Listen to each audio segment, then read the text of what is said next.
Welcome back. Alpha-gal syndrome is a delayed allergic reaction to a sugar molecule that's typically triggered by a tick bite. Side effects of AGS range from mild symptoms like hives to potentially life-threatening anaphylaxis. Our Chattanooga's Meg Doyle spoke with one woman living with AGS and shares her story of what life is like. We can treat my symptoms, but we can't resolve the problem. So it's crippling.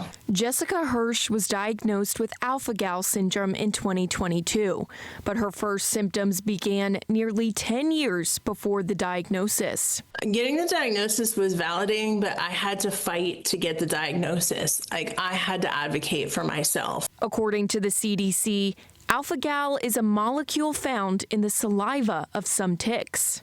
It's typically after a tick-borne disease, the Lone Star tick most commonly.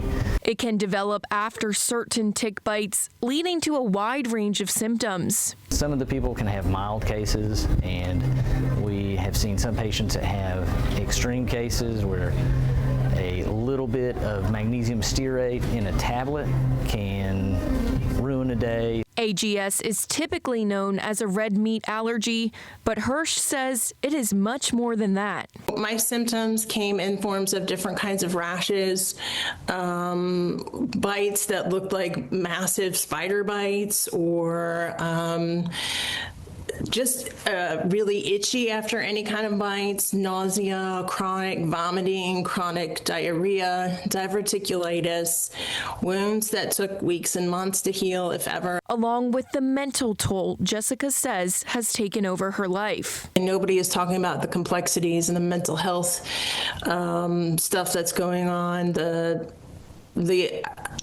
My whole life had to change. As far as treatment goes, pharmacist Jordan Morrison says it looks different for everyone. Usually just avoidance of triggers. So where we specialize in compounding, and we can make a product where we are able to control all of the ingredients that go into it. Morrison says the amount of AGS cases that they treat have increased in the past decade. I mean, it is much more common.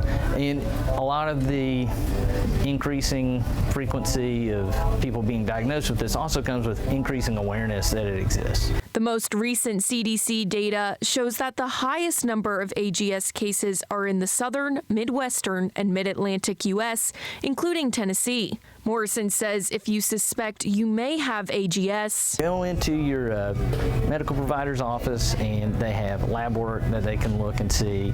And if you're currently struggling to understand the diagnosis, and don't give up, because there is, for me, because I haven't given up, there is healing.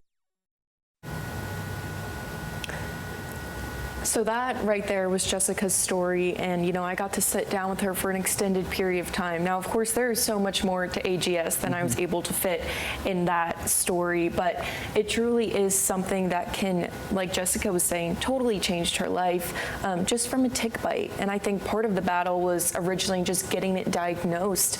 I mean, it was nearly a decade before doctors could really pinpoint what exactly was causing all her symptoms. She really had to advocate for herself.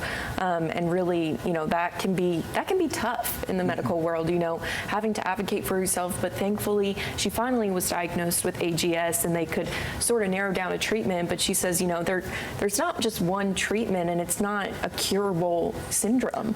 Yeah, I've heard of tick bites potentially causing a red meat allergy, but like you've talked about, Meg, it's more than just that allergy. I mean, this is something that changes your life and what you can eat and do. Yeah, absolutely. And also another huge part of it was the mental toll that it takes of learning what your triggers are. You totally have to reconfigure your lifestyle. Jessica was telling me extensively just about the different things she had to go through to alter her lifestyle, different smells, different foods, just these different triggers that she had to learn how to avoid. But of course, in the world, you can't avoid all your triggers, so then it's managing those symptoms. So it's just a lot that goes into it, not even to mention that mental health toll. struggle, of course, with coming to have to change your lifestyle. It brings a lot of mental load on it.